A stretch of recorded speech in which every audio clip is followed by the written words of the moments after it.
Hi, everyone. Good evening. I'd like to welcome you to tonight's virtual author event presented in collaboration with Miami Book Fair, Lit Hub, and Culture Crusaders. We want to give a special shout out to the Miami Book Fair Speak Up Summer Camp attendees who are with us tonight. Thank you all for joining us, and thank you for supporting a locally owned independent bookstore in Books and Books by showing up and hopefully grabbing a book.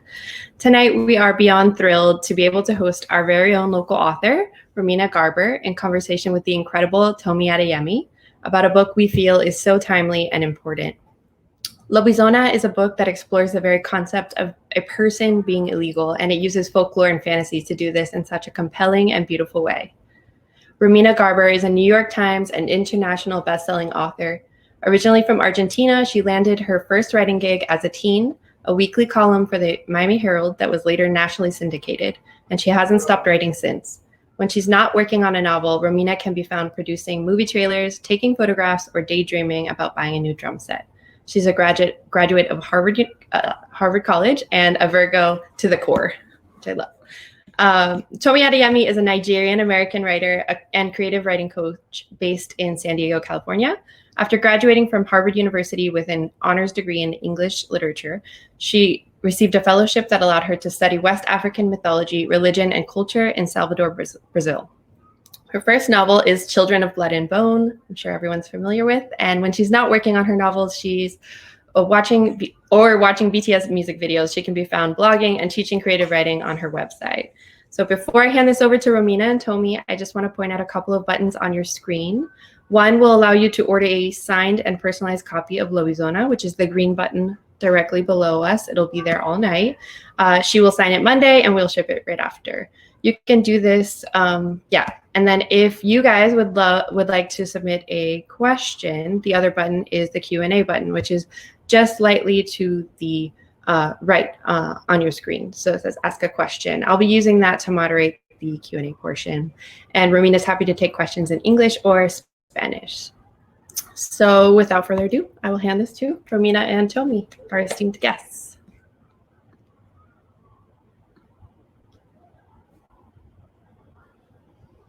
Hello.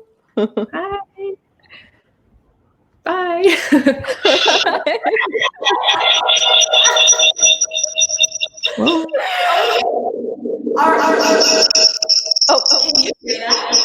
Yeah, sure.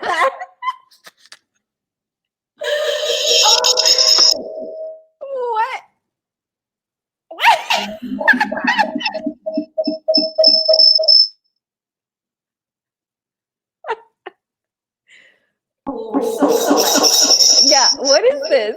Are we at a club? Okay, how's this? Good. We think it? I think so. You guys, can you let us know in the chat? Yeah, can you tell us in the chat? Because I see Lucy. I'm so excited. I see it's all good. All good. We're good. It's a little echoey for us, but that's okay because we love the sounds of our voices. So The universe is tuning in right now. I'm so excited. I believe that life is like a silent rave, and every now and then you run into someone who's dancing to the same beat, and I feel like that has been our lives. And our books, and the book poster for this was so amazing because we both look like our protagonists. So I just want to take this time, the time where we're asking questions to each other. I just want to discuss where you are right now and discuss how this story came to be and like what parts of it that you think represent parts of you and what do you think is the role of art right now. So I'm just gonna dive in. So 2020, we're alive.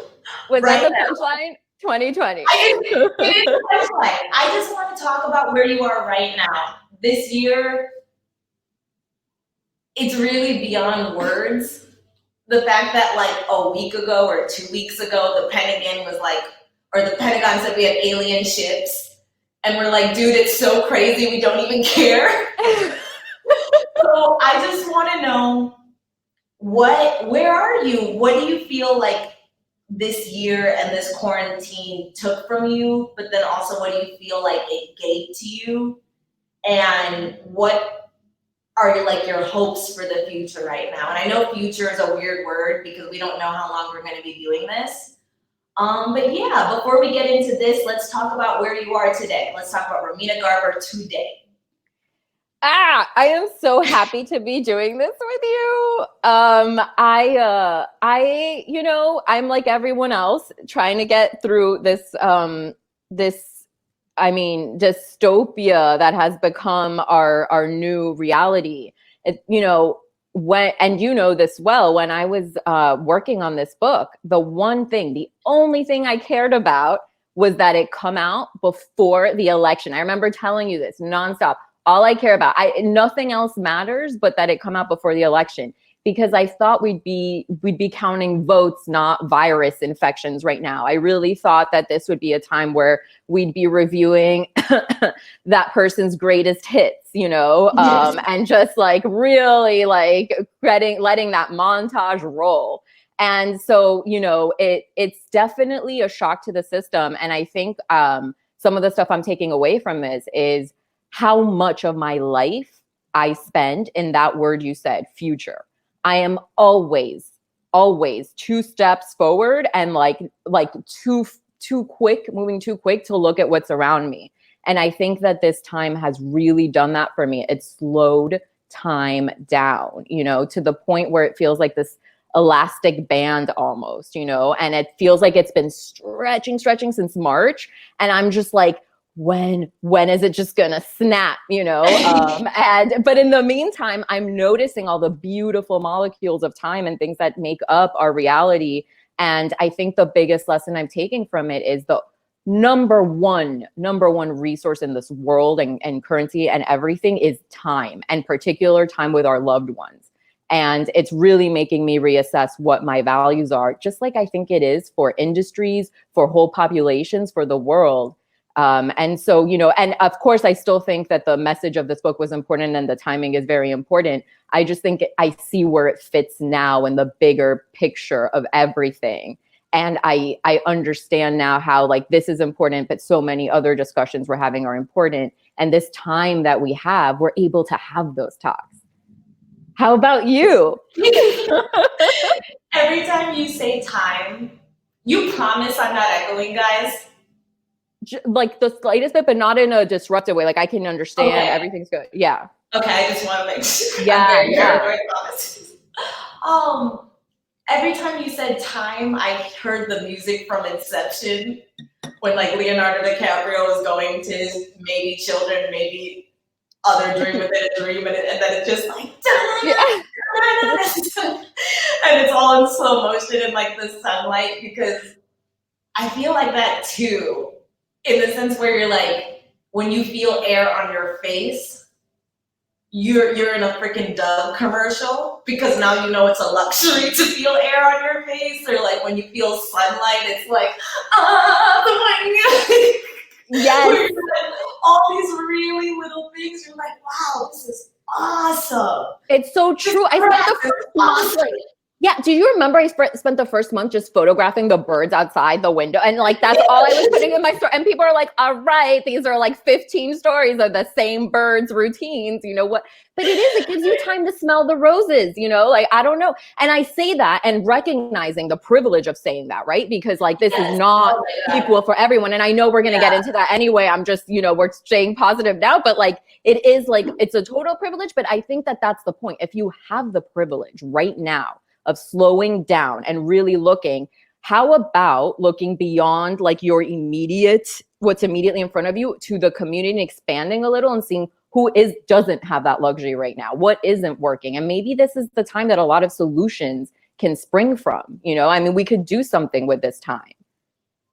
I feel like in the first stage of quarantine, that's where I was too, where I'm like, if I am lucky enough to 1, have a roof over my head, and 2, have food on my plate, and 3, be breathing, because it's also a respiratory, like, yes. So it's like literally you can't take a breath for granted because you're looking at all these tweets and all of these stories about how difficult it is to literally breathe. I was like, okay, you got to do something. You're not really allowed to, I don't want to say wallow, but and I don't know if that's immigrant too, where it's like you're not allowed to think about how bad it is right now. You're not allowed to think about how sad you are. Can you walk? Can you breathe? Can you eat? Yes. Do something for yourself. Do something for someone else. Like, I feel, and it's so weird because we're dealing with this one very visible threat, but all of the threats were always there. Exactly. Like, it's like we have a name for this one. We can kind of count it a little bit. And so it's like we're staring at, it's basically like a dementor. It's like we have our first dementor and we know all the other ones are there, but the exactly. first one, like, I could really die. Yeah, this is the one sucking out your soul right now. Yes, you know? exactly. We're all like Patronum with our mask. And I don't know. I just feel not in a weird way. I think it's just closing so much of the world down does force you to sit with yourself. And then it does force you to remember all those things that you, like the sun or like air or like time. Yes. And then I feel like it's moved me more from what if this is my last day? What if this is my last day? What if, to like, all I'm certain of is I literally have the second I'm alive right now saying this right now. So let me make sure I'm using that only thing that I am sure of in the right place or in the right way. Exactly. Yeah. And I feel like as creators, for us, often that energy goes into creating, like that's sort of the whole thing. We create, so we exist, and I feel like so for me, I like feel like I cheated a little bit because in the beginning I was on deadline. I mean, this because I was a mess, but like I was like really a wreck about this deadline. And so I was almost able to escape into that cave that you go into when you're like, you know what, like this book is going to be done in a few weeks. So now I'm just totally like immersed in everything. And so I feel like I left that cave maybe mid-April. And then kind of it hit me that this was happening. And at that point, it was harder to kind of come up with new stuff to create and like pull that hope from somewhere. But there have been, like, if I'm being completely honest, I am emotionally in a better place than I was when I was writing Lobizona. And because I remember a call we had where I was sobbing, and it was very hard to write. And I've said this to so many people now, so I have to say this to you.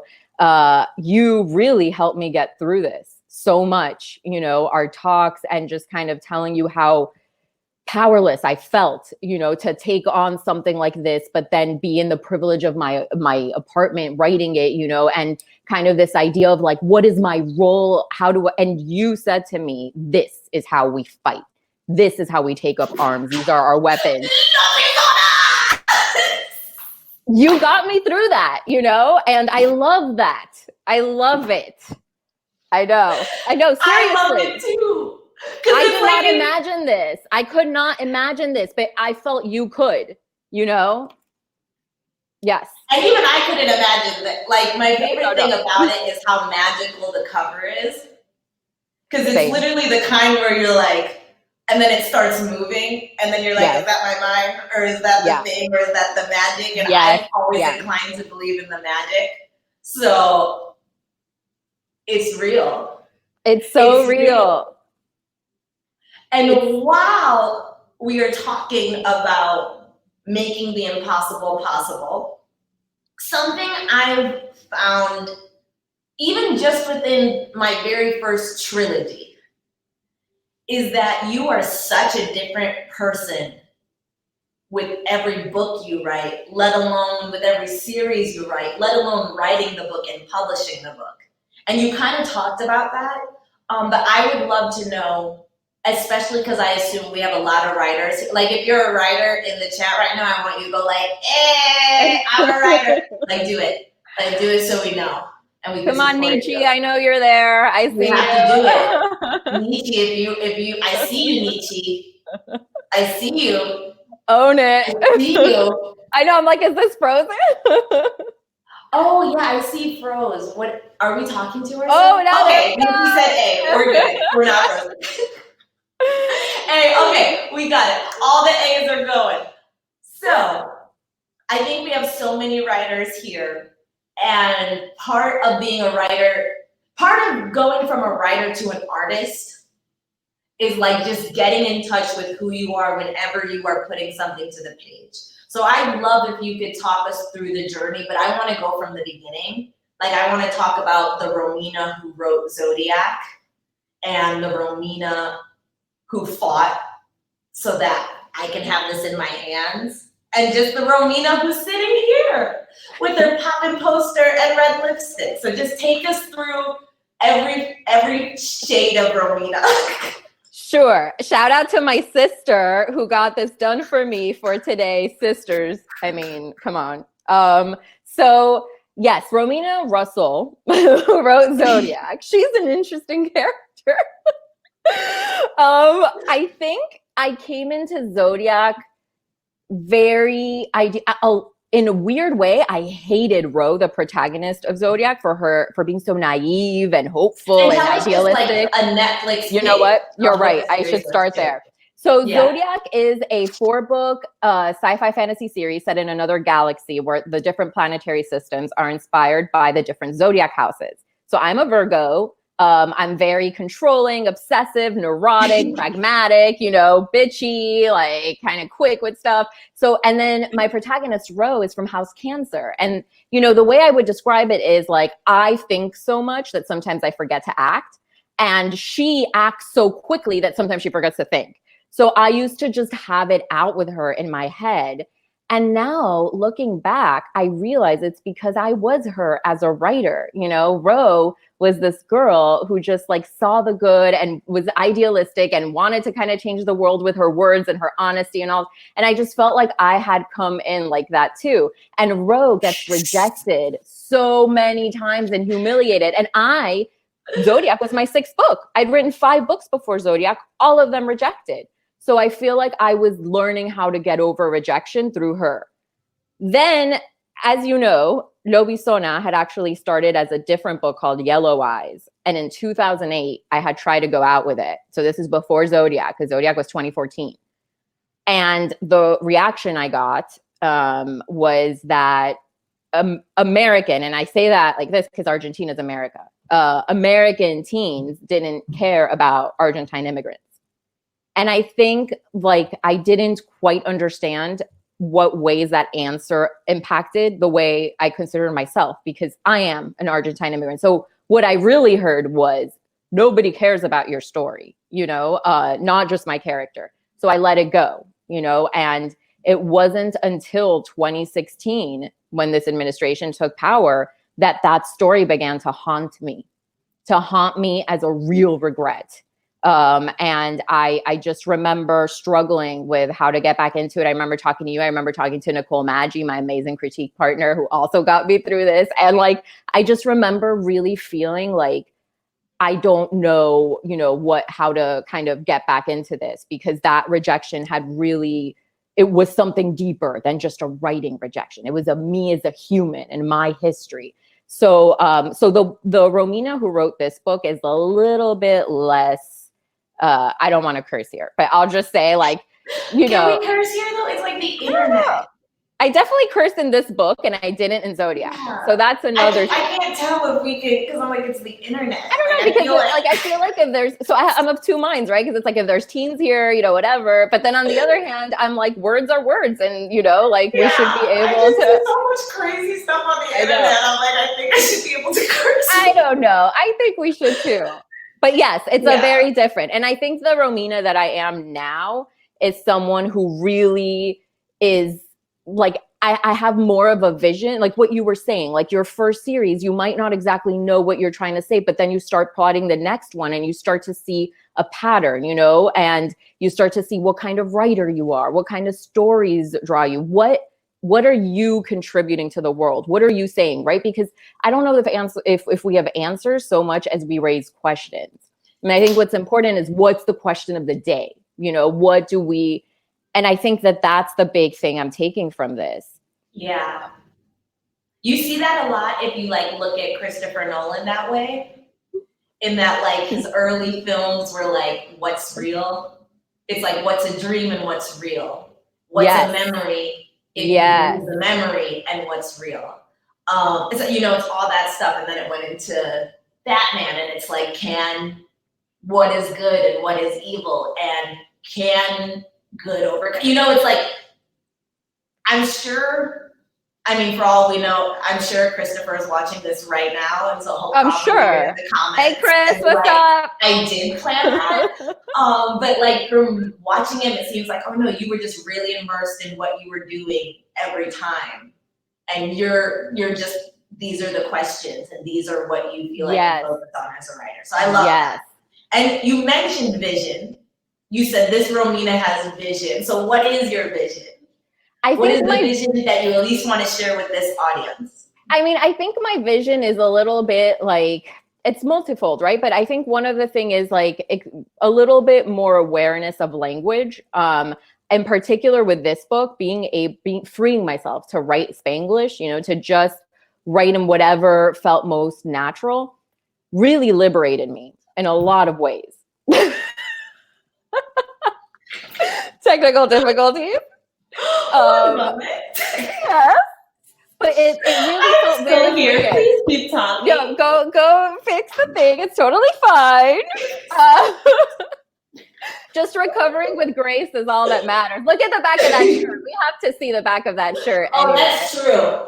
That's true. I want to see that. This was just a moment. I'm not like, show this shirt and not the booty. So we're. Oh God! Look at that. Yeah. Watch it. Someone got a screen grab. I forgot what we were talking about. You said your vision is multifold. Oh, yes. So more focused on language. Yes, because something I find myself saying a lot when I talk about this book is even with access to two languages, I still lack the vocabulary to define myself, you know, and I'm talking about Manu, but I think I'm also talking about a lot of us. Like, it's sort of silly that we try to fit into categories defined by words when we define words. And I think we need to take that power back. And I think we need to like cool it a little bit on language and on depending so much for things that are already written to define us. Like, what is the word undocumented? All it means is unwritten. That's it. That's all it means. And if your story isn't written, you get to tell it how you want. And I think that's the big thing, that narratives, right? Like reclaiming our narratives, like really just owning them and telling them, right? I mean, you do this so well. Like, so, I mean. No, it's real. It's funny. I think you pay special attention to it when it's your profession. Yeah. Like in the same way, if you're an architect, you don't just walk into a building, you walk into the building and kind of subconsciously evaluate it. Yeah. We don't just do that with books, we do that with story. And so it's sort of this weird thing where you're living your life, but you're also being like narrating your life. Yes. But it's kind of like Helen Mirren's voice in your head, but like it's all happening. And so it's like you start to realize, oh my God, I don't want to quote this song, but it's like, you're doing it. Rain on your skin, knowing this can feel it. And then skip to the point where she goes, the rest is still unwritten. And you start realizing like, oh, I'm more in control of the ending than like you don't get to control the ending, but you can kind of control the direction you drive in, essentially. And when it comes to your story, it's like you tell your story. Your story isn't even what happens to you. It's what you, and I see that so much with like amazing women like Oprah, and like, oh no, you decided your story and then you told it to other people. You didn't say, here is life's things that happened to me. You're like, this is my story. I'm the hero. Yes, I love that. I love that. Hero, me, Oprah. But I'm not Oprah. But you kind of do that in your head. But I agree. And and I mean, the other thing that's so important right now that we should touch on is representation. And that's the other thing that I think is going to be important moving forward. Having had that story shut down specifically because of identity and just this is an identity we're not used to seeing and therefore we're not interested. That points to such a problem with the gatekeepers and with the way that this is like what stories and what voices are getting through. And that's the other thing. We need to go through that door and then we need to hold that door open, And an example of this that came up recently was also with the audiobook, that the audiobook producers, they went out and found an Own Voices Argentine immigrant actress to do the voice and everything. And then we had some problems, because her visa with everything going on with COVID and everything, she had to be sent back on a humanitarian flight to Argentina. So, I mean, the Own Voices angle couldn't have been more relevant. And it seemed like we lost her. And I just remember really putting up a fight, and we all did really to keep her. And we struggled to locate her, to find her, to make sure. And, and I think this is important. I think that when it comes to being able to like bring someone else to the table and whatever, like, we should like get out of our comfort zone a little bit, And I think there's a time to fight, it's like then. It's like you gotta fight for yourself and then you gotta fight for others. Yes. You don't have to fight on Twitter. You don't have to fight in YouTube comments. You literally don't have to fight anywhere else. But you should fight for yourself and then fight for others. That's like the only time it counts. I agree. And I feel like our friendship in this weird way is a great example of that because we keep lifting each other. And I think that's what it's about. Romina also, I didn't even tell you guys, Romina was the first person to look me in the eyes and tell me that I was going to be a published author one day. And she was like, I'm telling you, it's going to happen so you don't have to worry about it. You're like, I can tell. Yeah, no, and I remember. And I was like, this lady's smart. I believe, that's really what believing in someone else is. It's like you don't need to believe in yourself. You just need a smart person to believe in you. And then you're like, I don't think this is the one thing you're being dumb about. know? Yeah. Now, so if it's not a smart person, I don't know. But if assuming it is, then you get to say, okay, why would she be wrong about this? Yes. And it goes to show how when your friends are kind of reflections of you and reflect you and all this stuff. And I think it goes to show that when you surround yourself with people who are constructive, and want what's best for you, then yes, that is naturally going to happen. And you're going to be like, I like looking at myself in like this reflection in this way that, they see me. And therefore I believe that I can aspire to this. I mean, it's the same thing as raising kids, like with parents' love and everything and believing they, and I think that's important. That's another thing I feel like this time has really kind of, made us reassess our connections and what's feeding us and what's draining us, energy. That's a big thing too. The energy we put out and then the energy we allow in. So I'm like at this, sometimes I join the audience. Sometimes I ramble. Like sometimes I'm like, no, just keep preaching. And so I don't have literally any comeback to that. I was just very lost in that with you. So instead, I want to ask, actually, because I can ask one more question and then we go public. And then we go to, exactly.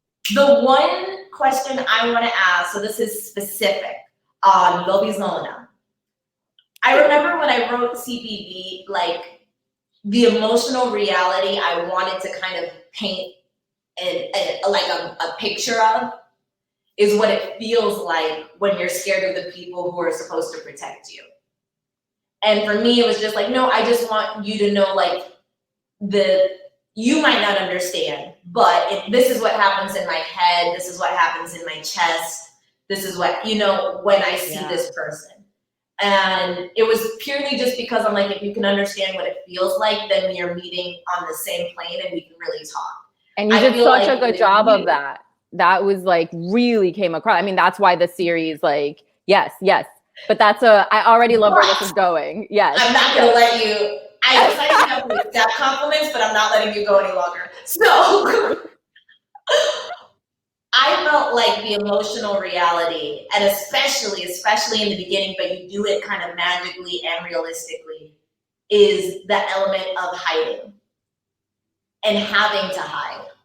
And like in the beginning, we see it in the really small ways.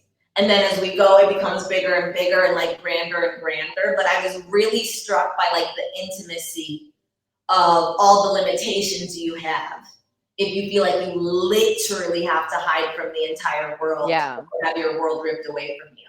Yeah. So I guess I just want you to talk more on that. I love that. You're comfortable sharing in your real life, but that's just what really, like I take books, that was my biggest empathy lesson of like, oh, okay, I now understand maybe the thoughts you might have and the obstacles you might have if that's your day to day. I love that. I haven't been asked this. I think it's such a great way to close out this launch week and celebrate with this thought, because that's really lovely. And I think like the big thing with Manu is like, she's kind of, she has to stay invisible. Like it's like, be invisible, you know, don't count. And that's kind of what we say to undocumented people, you know. I mean, to label someone illegal is to negate their humanity. I mean, that is to delete them. And that is, I mean, just so cruel that I can't conceive of it. I cannot, you know? And so I think that like the experience of, you know, I talk a little bit about the chosen one trope, you know, because that comes up a lot because of comparisons to Harry Potter. And I think what's really important for people to understand about that is Harry gets to be heroic as his chosen one. Like he, you know, it's like he lives up to it. Manu, as a chosen one or as a powerful being, has to suppress that. So she's not seen as a threat. And I think a lot of women and marginalized identities, and particularly women from marginalized identities, feel that it's like, no, suppress that power, suppress that anger, suppress that talent, suppress whatever, because you don't want to threaten the white men in the room. Or, you know, too often, you know, there's like a 5-person executive board and one spot goes to a woman, the other 4 go to men. So what happens? The women have to fight for that one spot. And that is such the wrong narrative, because that keeps these 4 seats safe. And that's exactly what the patriarchy wants, you know? So I think it's about kind of like amplifying and breaking out of that. And so my message is more the opposite of be invisible. Be loud, be seen, get seen. And as soon as you get that seat, you drag the seat for your friend up there too, you know? I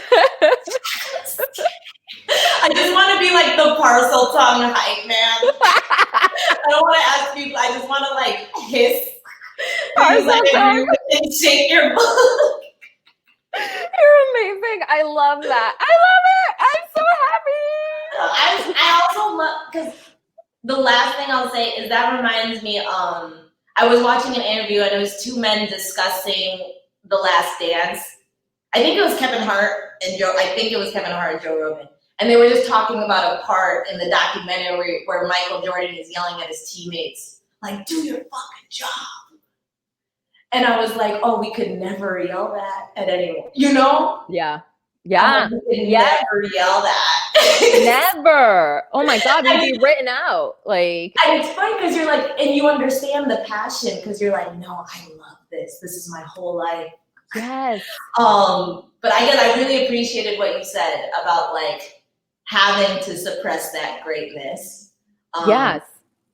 It's also like Dash in The Incredibles. Yes. Where like the whole movie, she's like, you can't run fast, you can't run fast. Yeah. Or she's like, Dash, run as fast as you can. And we're like, run, Dash, run. Run, Dash. Yes, but it's so true.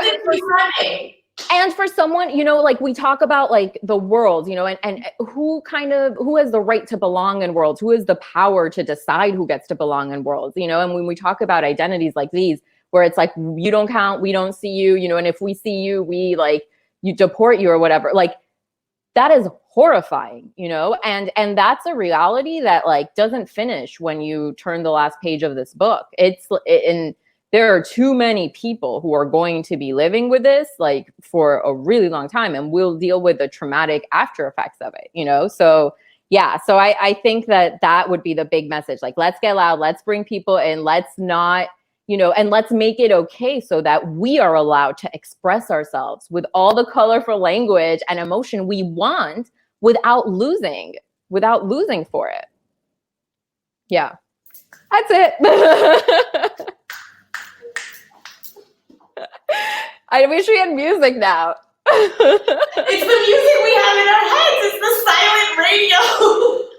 Because sometimes people think I'm not dancing to music, and I'm like, there's a song playing in here. I know you're hearing the music. I know. I guess we should welcome Christina for questions. Hi. That was awesome. Thank you. It's getting so dark. I have a bunch of questions. I'm looking through them. Okay. I think I'm going to start with this one. Okay. How have your life experiences affected the setting and overall world building of your novels? It's a big one. It's starting. Okay. Who goes first? You start. Okay. So how have my life experiences affected? Sorry. How have my life experiences affected what? Sorry. How have your life experiences affected the setting and world building? Yes. So interestingly enough, I had the idea for this book when I was a teen because I was looking at some Spanish language newspaper my mom had on the table, and I see a headline about the president of Argentina becoming the godparent to the seventh son of some random family in Corrientes, Argentina. And I'm like, why? Why is this a headline? Like, it's a slow news day in the world, and this is so random. From that, I find out there's a law that actually states the president of Argentina becomes godfather to or godparent to the seventh consecutive son or daughter in a family. And of course, as soon as I hear that, I'm like, what is this about? Why? Like, why? And they cover their educational expenses, everything. So this is a serious deal. And so I trace it back to this whole superstition about a curse that says that seventh sons will be lobizones or werewolves and seventh daughters will be brujas. So this definitely impacted the setting and everything of the novel because I knew I was writing something sort of hybridized.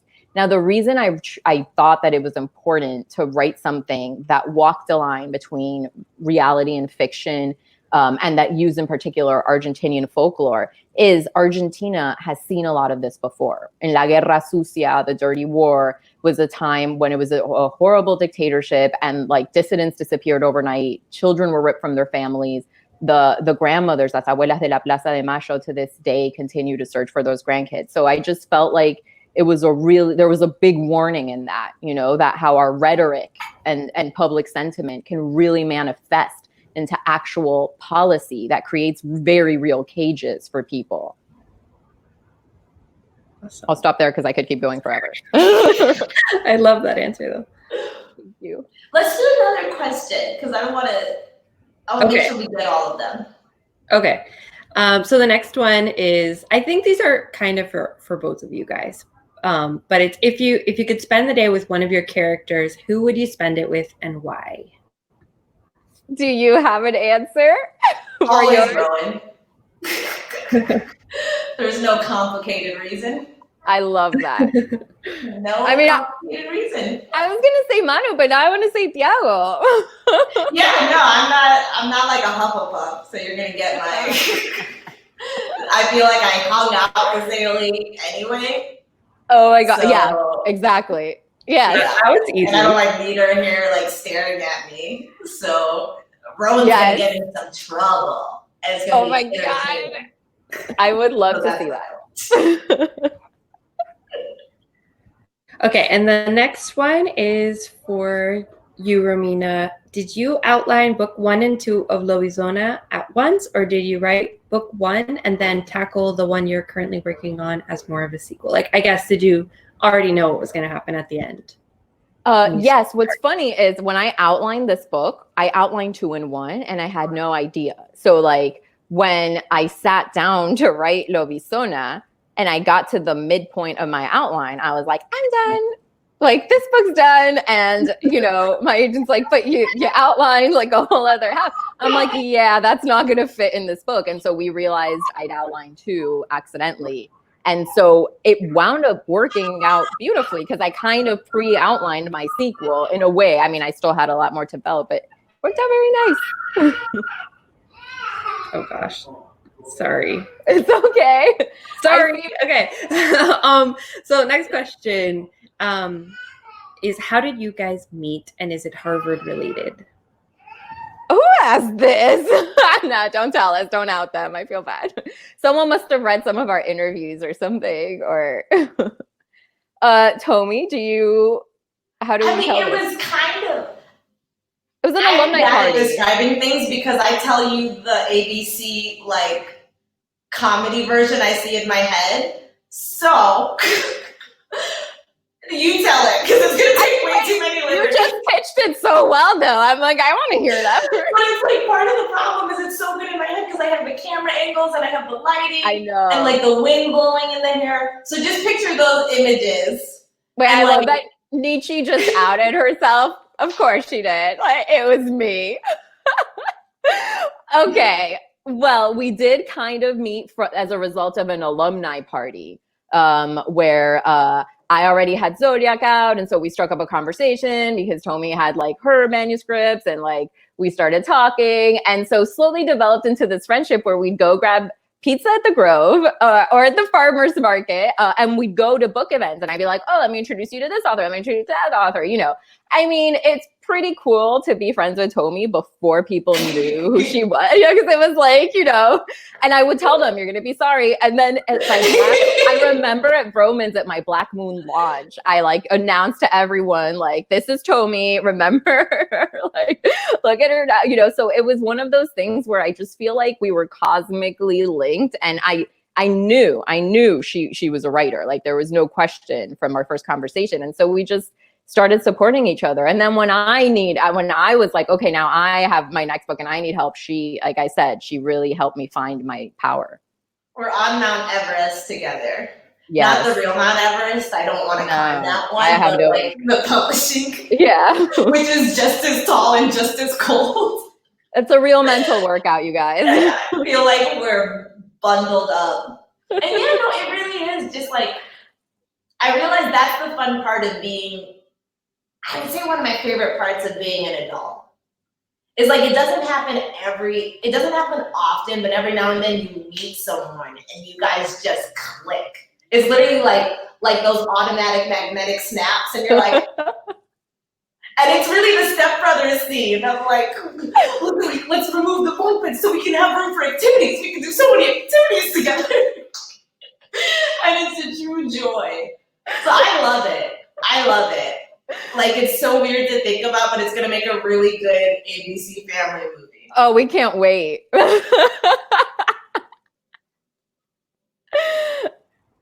So next question is, how do you guys deal with rejection and what motivates you?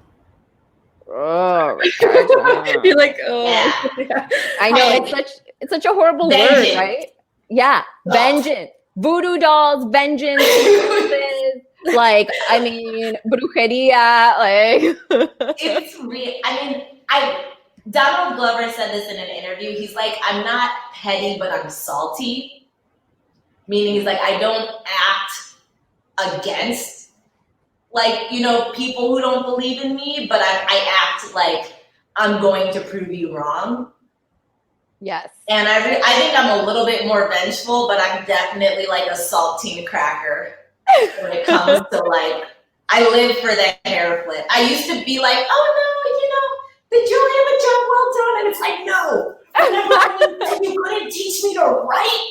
You know, like, you don't actually have these conversations because that's the ABC family version where you like storm back in and you like legally wand it.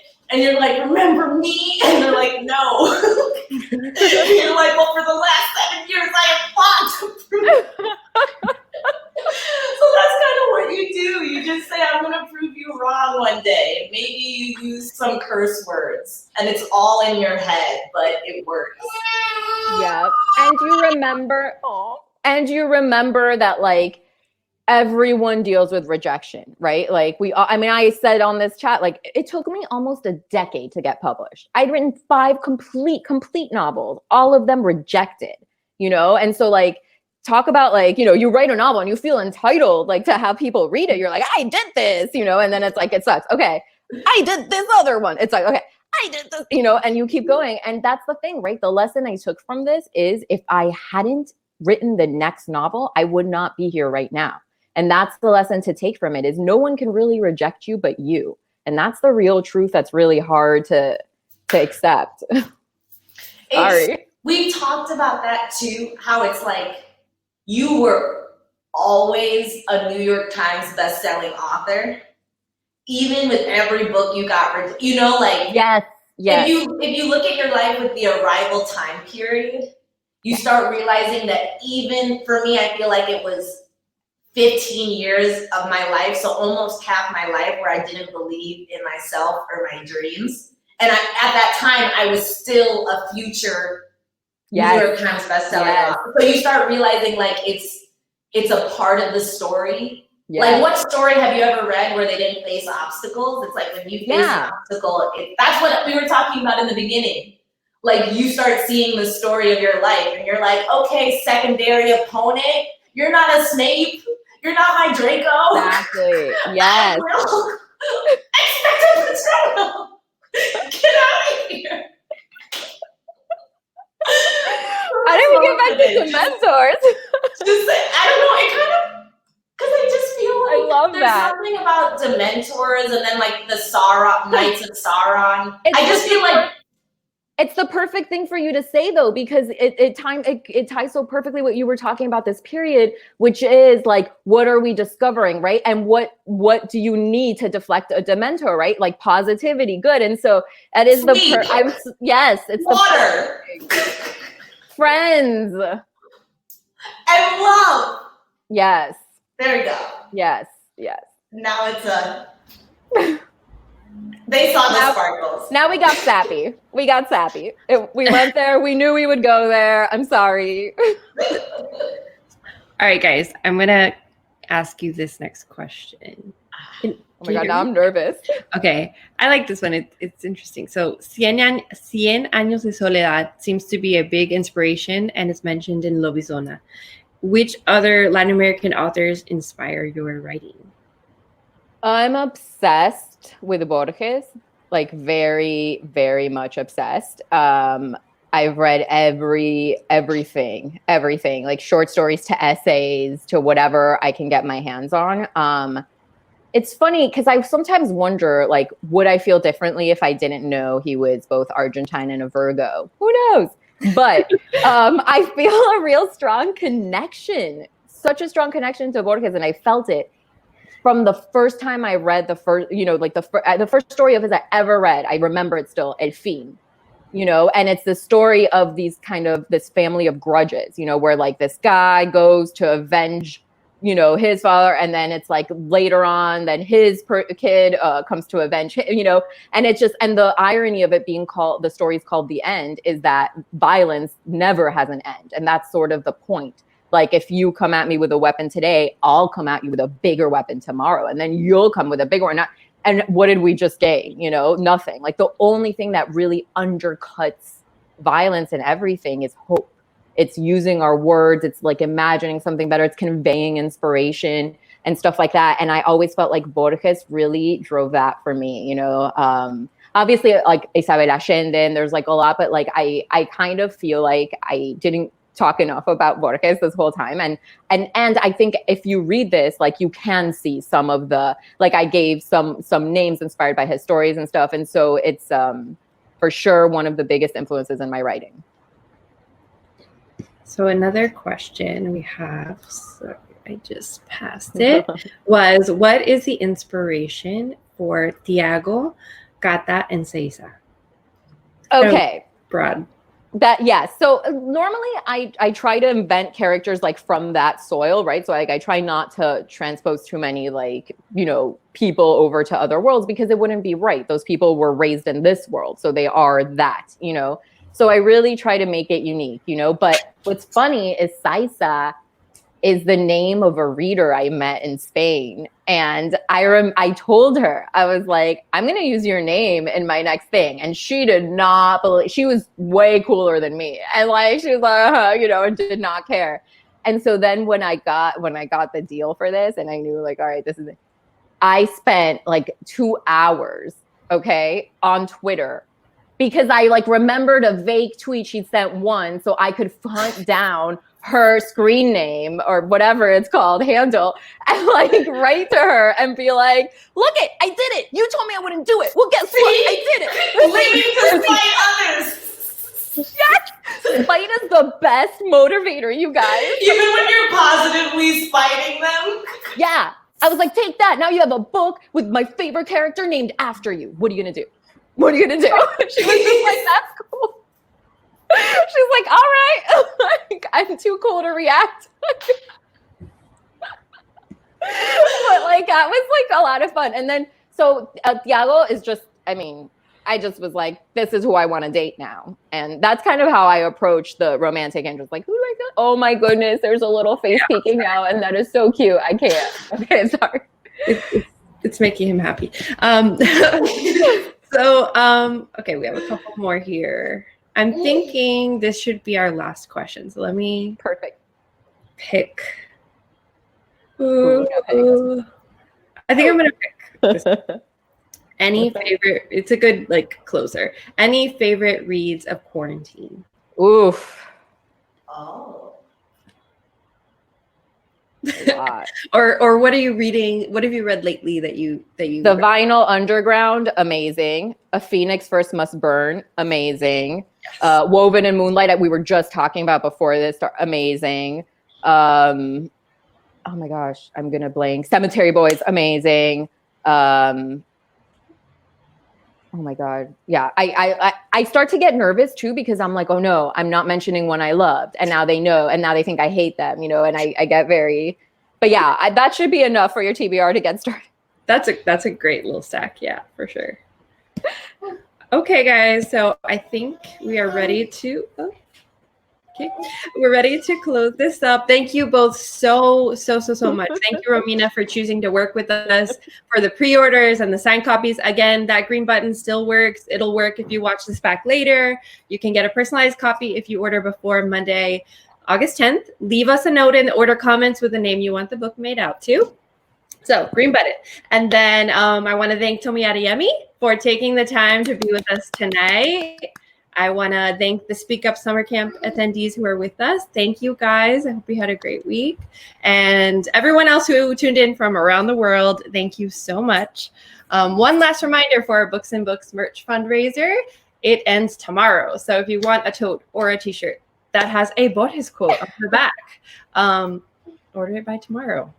And yeah, our next YA event is August 13th with Raquel Dillon Vasquez for her beautiful book, Cia Martinez and the Moonlit Beginning of Everything. So give us a follow. Don't miss out. We'll see you soon. Order Lobizona, green button. Thank you both so much. Have a good night. Thank you. Thanks, everyone.